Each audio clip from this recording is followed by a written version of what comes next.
तर नमस्कार मंडळी, माझ्या आणखीन एका मिनी ब्लॉग मध्ये तुमचं स्वागत आहे। आज गावाला आलो होतो। निमित्त होतं गावाकडच्या या दोन नमुन्यांनी मोटरसायकलीवर जात असताना कारला जाऊन धडकून ऍक्सिडेंट करून घेतला होता। आता या दोघांचा पण सोबतच ऍक्सिडेंट झाल्यामुळे माझा डबल खर्च होणार होता, कारण दोघांना वेगवेगळे सफरचंद घेऊन जायचे होते। आधी ह्या कार्यकर्त्याकडे गेलो, कारण याच्या कानातून रक्त येऊन याला बेशुद्ध अवस्थेत दवाखान्यात घेऊन गेले होते। हा अजून डोकं दुखतंय म्हणत होता, पण सध्या तरी रिकव्हरी मोड मध्ये आहे। घरच्यांची खूप मोठी जबाबदारी याच्यावर आहे, म्हणून याची जरा मला काळजी वाटत होती। त्याला भेटून झाल्यावर रस्त्यातच मामाचं घर लागतं। आता माझा आजोळ गावातच म्हणजे मामा गावातच राहतात, आणि गावाला गेल्यावर सगळ्यात जास्त माझ्या जिव्हाळ्याचा विषय म्हणजे सगळ्या आजी आजोबांना भेटून त्यांच्याशी गप्पा मारण्याचा असतो। आता या आजोबाला आपला नातू म्हणजे मी पुण्याला मोठ्या हुद्द्यावर कामाला आहे असं वाटतं। तसं त्यांचं पण बरोबर आहे, कारण मी गावाला असताना खताच्या ट्रॅक्टरवर खत भरताना त्यांनी मला पाहिलेलं आहे, म्हणून ते प्रत्येक वेळेस हमखास एक प्रश्न विचारतात, भाऊ साधारण तुला किती पगार पडतो? मी पण प्रत्येक वेळेस त्यांना 2-3 हजार पगार जास्त सांगतो। आणि याच्यात महत्वाची गोष्ट म्हणजे मागच्या वेळेस मी यांना किती पगार सांगितलं होता हे माझ्या ध्यानात राहत नाही, आणि त्यांच्या पण। त्यांचा निरोप घेऊन मी ऍक्सिडेंट झालेल्या या दुसऱ्या कार्यकर्त्याकडे आलो। आता या कार्यकर्त्याचं अजून 4-5 दिवसांनी म्हणजे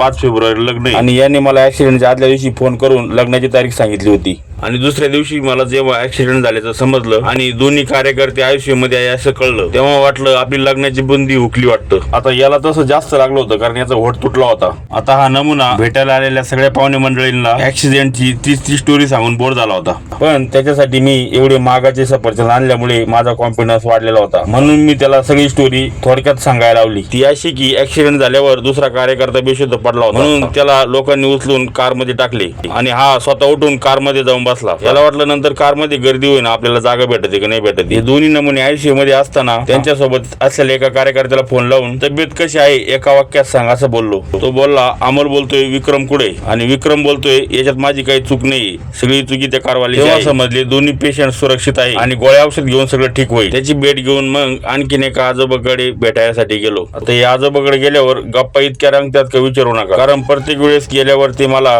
त्यांनी तरुणपणात केलेल्या संघर्षाच्या वेगवेगळ्या कथा मला सांगत असतात। आजोबाची कथा ऐकता ऐकता मामाचं मोबाईल मध्ये मला हे गाणं टाकून दे, याचा व्हिडिओ बनवून दे असं टुमणं चालू होतं। तेव्हा उगीच मला मी एडिटर असल्याचा अभिमान वाटत होता। सगळ्यात शेवटी मग मी या आजीकडे गेलो। नारळीच्या जावळ्यापासून झाडू बनवण्याचा उद्योग चालू होता।